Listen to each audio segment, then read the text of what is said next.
Hola, muy buenas tardes, ¿cómo te encuentras? Soy la maestra Patricia Juárez Arista y en esta ocasión estaremos abordando nuestra última sesión, la sesión 11 de esta unidad número 2.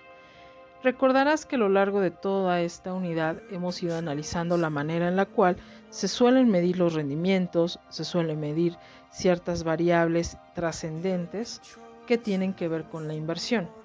Pero definitivamente las decisiones de inversión tienen que ver muchísimo con la caracterización del riesgo. Siempre que tú estás realizando una inversión, estás asumiendo un riesgo y el rendimiento, incluso recordarás, lo vimos en las sesiones anteriores, depende de él. Aquí tenemos una tabla que nos muestra las principales variables financieras de 4 instrumentos de inversión.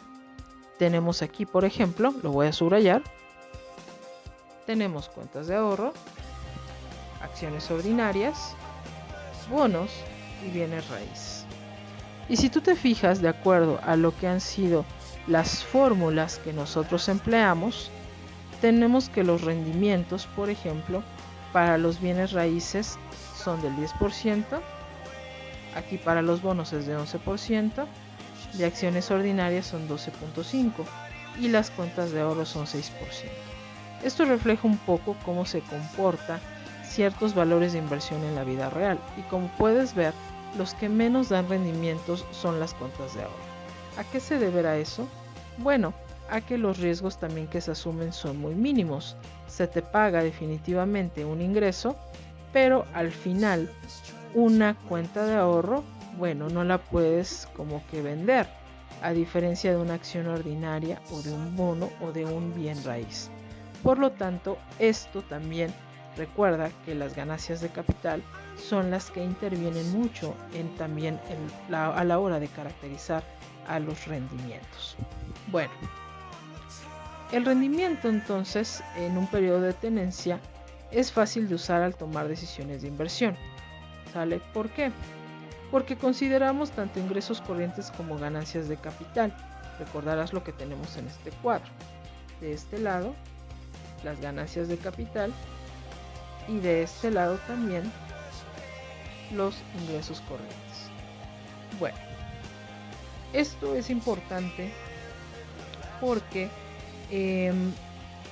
se consideran entonces los ingresos corrientes y ganancias del capital con relación al valor inicial de la inversión. Y eso, bueno, sin duda resuelve cualquier problema asociado con la comparación de inversiones de diferente tamaño. Es decir, para todas las inversiones, si tú te fijas, el común denominador de lo que siempre comparamos son los ingresos corrientes y las ganancias de capital. Esto se aplica para cualquier instrumento de inversión.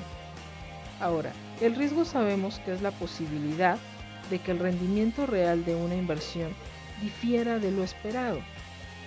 Siempre asumimos cierto riesgo. Y existen diversos tipos de riesgo. Existe, por ejemplo, el riesgo de negocio. Este riesgo nos indica un grado de incertidumbre con respecto a las ganancias de una inversión y, por ejemplo, la capacidad que tiene para pagar los rendimientos debidos a los inversionistas. Imagina que invertiste en acciones y compraste muchas de una empresa que tú pensaste que le iba a ir bien, pero resulta que al final del año te enteras de que esa empresa está muy endeudada o que a lo mejor está al borde de la quiebra. En ese caso tú no esperarías precisamente que se te pagaran todo lo relacionado a tus dividendos. Entonces siempre se asume un riesgo de negocio. Por eso, siempre que inviertes en una empresa, tú te fijas en sus estados financieros y te fijas en la forma en la cual esa empresa ha ido evolucionando a lo mejor en rendimientos a lo largo del tiempo. Siguiente riesgo. Tenemos el riesgo financiero. El riesgo financiero es un grado de incertidumbre de pago como consecuencia de la mezcla de deuda y capital propio de una empresa. Es decir, imagina que inviertes en una empresa, pero de pronto te enteras que tiene importantes deudas, que tiene cuentas, partidas de pasivo que son muy altas. Bueno, en este caso va a ser muy complicado que realmente pueda hacer frente a sus obligaciones. Por lo tanto, ahí corres tú un riesgo financiero. Tenemos el riesgo de poder adquisitivo. Por ejemplo, imagina que hay un aumento de la inflación.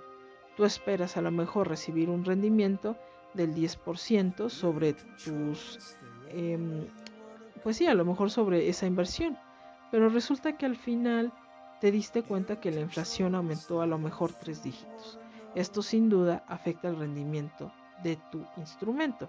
Y si recordarás bien, la inflación es uno de los componentes que se suman cuando uno busca medir el rendimiento. Tenemos también el riesgo de la tasa de interés, es decir, estos riesgos que hay de que la tasa de interés se mueva. Si la tasa de interés aumenta o la tasa de interés baja, por supuesto que afecta a los instrumentos de inversión. Tenemos también el riesgo de liquidez, cuando por ejemplo no se tiene la capacidad de liquidar una inversión convenientemente, ¿no? A un plazo razonable. Hay instrumentos de inversión que son más líquidos que otros. Entonces, en algún determinado momento, por ejemplo, si hay alguna crisis, es más factible que puedas convertir ciertos instrumentos en dinero que otros. Por ejemplo, aquí tenemos que algunas acciones y bonos de grandes empresas que cotizan en la bolsa de New York generalmente son muy líquidos, pero otros, por ejemplo, que tengas de pequeñas empresas, probablemente no serán tan líquidos. Entonces, a eso conlleva el riesgo de la liquidez. Tenemos el riesgo fiscal. Aquí, por ejemplo, imagina que el Congreso estadounidense realiza cambios desfavorables por medio de leyes fiscales o cierto tipo de comisiones.